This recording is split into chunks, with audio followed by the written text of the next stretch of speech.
students, once again welcome back to our new class. আজকের আমাদের এই ক্লাসে থাকছে report writing.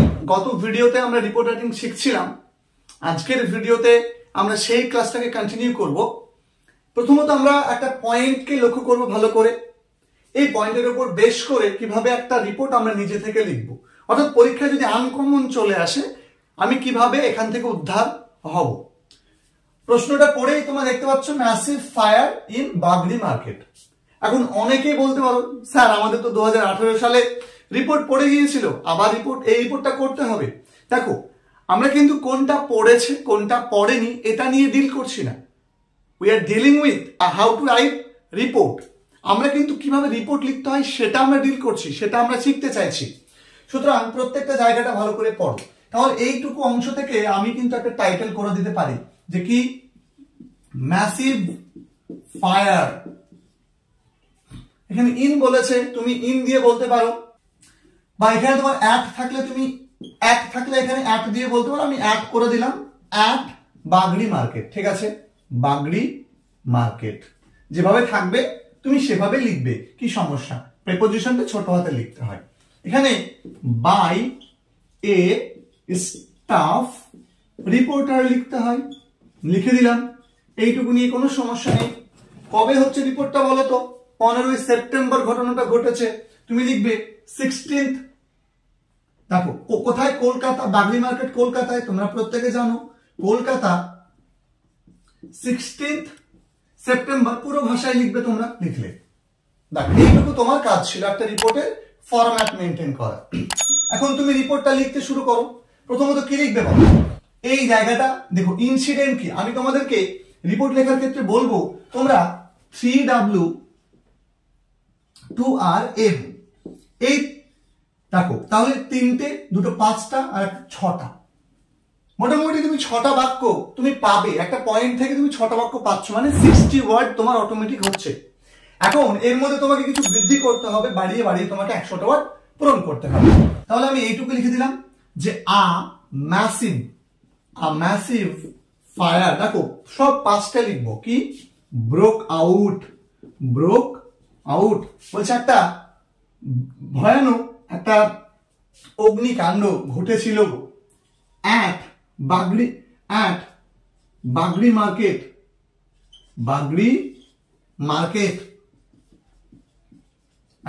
Market in Kolkata. কখন ঘটেছিল দেখো, টাইমটা আর্লি ইয়ার্স, তাহলে লিখবা ইন দা আর্লি আওয়ার্স। তাহলে ভালো করে ব্যাপারটা বোঝো। আমি কি কি লিখলাম? আমি লিখলাম আচ্ছা ইয়েস্টারডে। ঠিক আছে, in the early hours yesterday, গতকাল ঘটনাটা ঘটেছিল। আচ্ছা, তাহলে 3W মানে হচ্ছে হট, কি ঘটেছিল? when, কখন ঘটেছিল? where, কোথায় ঘটেছিল। তাহলে কি, কখন, কোথায় ঘটেছিল আমি এখানে বলে দিয়েছি। এরপরে বলেছি টু আর, অর্থাৎ রিজন। এই যে ঘটনাটা ঘটেছিল সেই ঘটনাটা রিজন কি আমি বলতে পারি প্রাইমারি ইনভেস্টিগেশন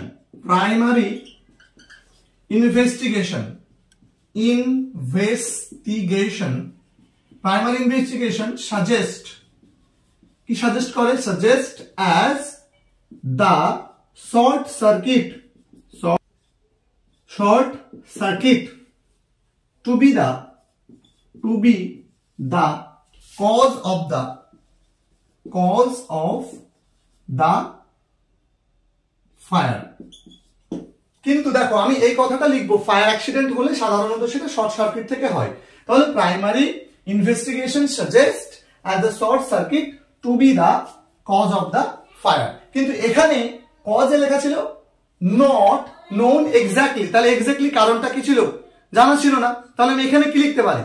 আচ্ছা দেখো, এখানে লক্ষ্য করো, নট আননোন এক্স্যাক্টলি মানে এক্স্যাক্টলি কারণটা জানা নেই। তাহলে আমি এখানে বলতে পারি যে এর বদল, তুমি যদি এটা না লিখতে এর বদল, যেহেতু এটা তোমার দেওয়া না থাকলে তুমি লিখছো, দেওয়া এখানে কিন্তু বলে দিয়েছে যে নট নোন এক্স্যাক্টলি। তাহলে the reason of the fire accident is not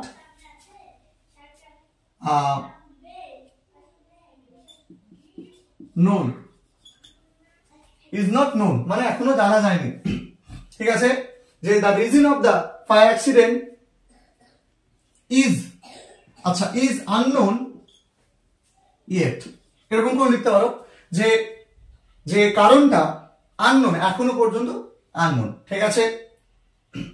আচ্ছা, তারপরে এর বলেছে রেজাল্ট কি, মিনিমাম ড্যামেজেস, তাই না, তাহলে নো কজালটি, নো কজালটি মানে কোন রকম কজালটি, দেখো no casualty has been reported, no casualty has been reported মানে কোনো কজালটি মানে কোনো ক্ষয়ক্ষতির সম্ভাবনা সো ফার এখনো পর্যন্ত পাওয়া যায়নি, এইরকম হলো, ঠিক আছে। আচ্ছা, minimum damages were found, minimum damages were found মানে কিছু সামান্য কিছু ক্ষয়ক্ষতি দেখা গিয়েছে বা খুঁজে পাওয়া গিয়েছে। এখানে হ্যাজ বিন লিখেছি কেন, কারণ এটা রিপোর্টেড করা গিয়েছে, এখনো অবধি কোনো এর খবর সন্ধান পাওয়া যায়নি আমরা বলেছি, তাই না, প্রেজেন্টকে নিয়ে আসছি। তুমি মিনিমাম ড্যামেজেস আর ফাউন্ড মানে এখনো খুঁজে পাওয়া গিয়েছে এরকম বলতে পারি, ঠিক আছে। আমরা হ্যাভ বিন ফাউন্ড বলতে পারি, ঠিক আছে।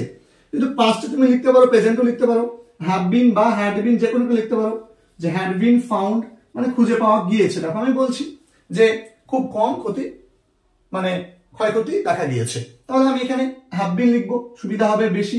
আচ্ছা, লিখলাম। এবার বলেছে toy shop and cosmetic owners affected, আমি এখানে এইরকম করে লিখতে পারি যে toy shop and cosmetic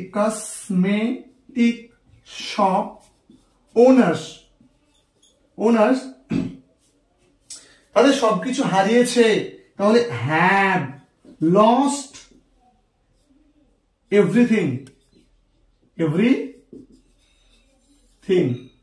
and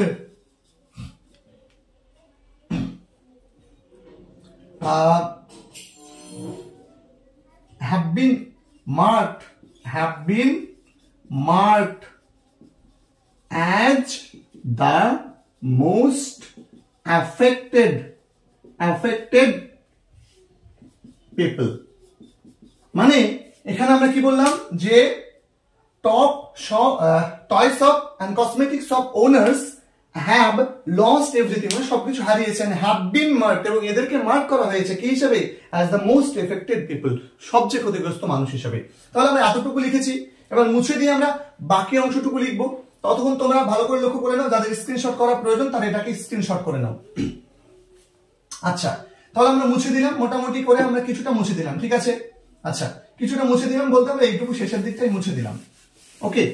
আচ্ছা, এখন দেখো, লক্ষ্য করো, দেখো আমরা মুছে দিলাম। এবার আমরা দেখো আমরা কি বলেছিলাম, দেখো আমরা রিজন কিন্তু বলে দিয়েছি, রেজাল্ট কিন্তু বলে দিয়েছি, তাই না। এবার অ্যাকশন কি টেকেন করা হয়েছে আমরা সেইটা এখন বলবো। তাহলে আমরা এরকম করে বলতে পারি যে ইট ক্রিয়েটেড মানে এটা ক্রিয়েট করেছে, ইট হ্যাজ ক্রিয়েটেড মানে এটা ঘটিয়েছে কি, প্যানিক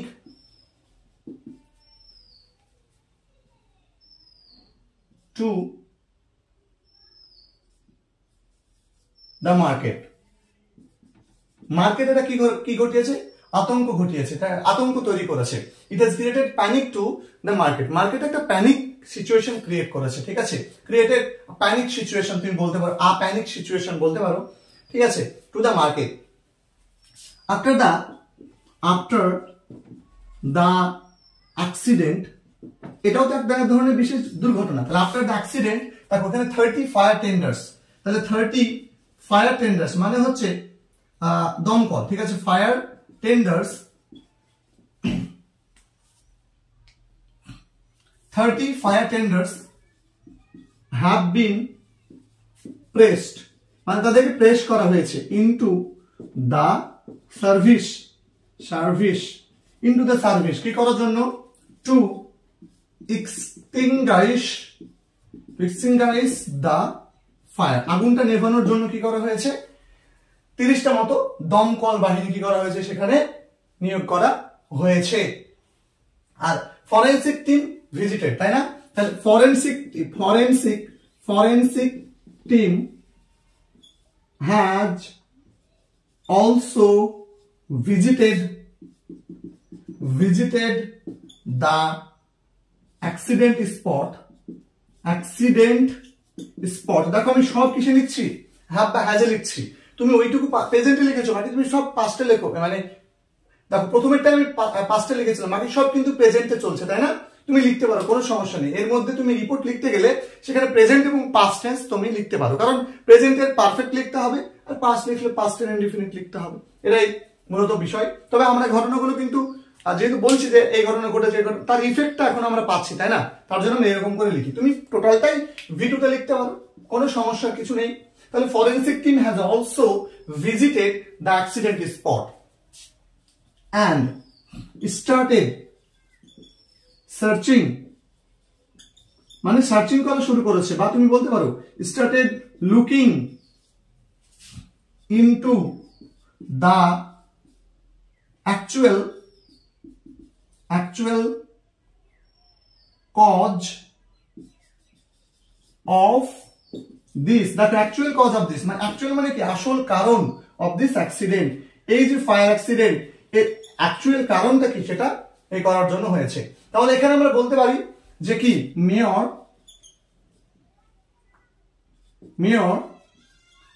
ঠিক আছে, হ্যালো সিটি মেয়র বলতে পারো, ঠিক আছে, শহরের যে মেয়র, তাহলে সিটি মেয়র নাম বলতে পারো, নাম বলতে পারো, city mayor along with some police officers বা along with police তুমি লিখতে পারো, ঠিক আছে, along with police, আচ্ছা along with some police officer বলতে পারো, বা along with some police officers has, দেখো কি করেছে, ভিজিট করেছে, has also visited the স্পটটাকে ভিজিট করেছে and assured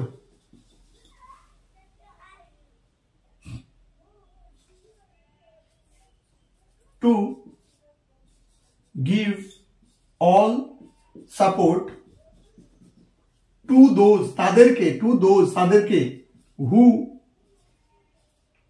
have lost, যারা হারিয়েছে, who have lost everything, আচ্ছা their everything, who have lost their everything, যারা তাদের সমস্ত কিছু হারিয়েছে। তো এই হচ্ছে, দেখো একটা রিপোর্ট লিখলাম, সবই আমি প্রেজেন্টে ইউজ করার চেষ্টা করছি। তো এই হচ্ছে ফায়ার অ্যাক্সিডেন্ট। এখন এখানে যদি কেউ মারা যেত, যে এতজন মারা গিয়েছে, এতজন পুড়ে গিয়েছে, এতজনকে হসপিটালাইজ করা হয়েছে, এরকম যদি থাকতো, তাহলে আমরা বলতাম যে according to an confirm report বা unconfirm report, it is said that, বললাম যে 10 people died on the spot and 20 others were seriously burnt, ঠিক আছে, বা seriously burnt মানে পুড়ে গিয়েছে। Local people rushed to the spot and, বা আমি বলবো rescue team sent the burnt people to local hospital, একটা হসপিটালের নাম তুমি দিয়ে দিতে পারো, এরকম করে কিন্তু লেখা যায়। তো আমরা পয়েন্ট যখন পাবো নেক্সট এই ফায়ার অ্যাক্সিডেন্ট রিলেট করে, তখন আমরা সেইভাবে সেটাকে ডিল করব। তাহলে অপেক্ষায় থাকো নেক্সট ভিডিও আসা পর্যন্ত। আমরা রিপোর্ট তোমাদেরকে লেখা শিখিয়ে ছাড়বো, রিপোর্টে কোনো সমস্যা যাতে তোমাদের না হয়, কারণ এবছর রিপোর্ট আসছে তোমাদের পরীক্ষাতে। এবার প্রশ্ন হলো যে এই রিপোর্টটা মাদ্রাসা বোর্ডের জন্য সবচেয়ে বেশি গুরুত্বপূর্ণ। স্কুল বোর্ডে যারা পড়ো তারা এই রিপোর্টটা লেখা তুমি যদি শিখতে পারো, তুমি যে কোনো কাইন্ড অফ অ্যাক্সিডেন্টাল রিপোর্ট বলো বা যে কোনো কাইন্ড অফ রিপোর্ট লেখার জন্য তুমি 40% প্রস্তুত হয়ে যাবে। গতদিন শিখিয়েছি, আজকে শেখালাম, তুমি 40% প্রস্তুত হয়ে যাবে। তাহলে গতদিন ভিডিও থেকে তুমি যদি 20% প্রস্তুতি নিতে পারো, এখান থেকে 20% প্রস্তুতি নিতে পারো, তুমি কিন্তু ধীরে ধীরে সামনের দিকে এগিয়ে যাবে। তো এইভাবে প্রস্তুতি নিতে থাকো। ভিডিওটা কেমন হলো জানিও আমাকে। তাহলে তোমাদের সঙ্গে দেখা হবে পরবর্তী ভিডিওতে। ততক্ষণ পর্যন্ত প্রত্যেকে ভালো থেকো, সুস্থ থেকো, সুন্দর থেকো। ধন্যবাদ।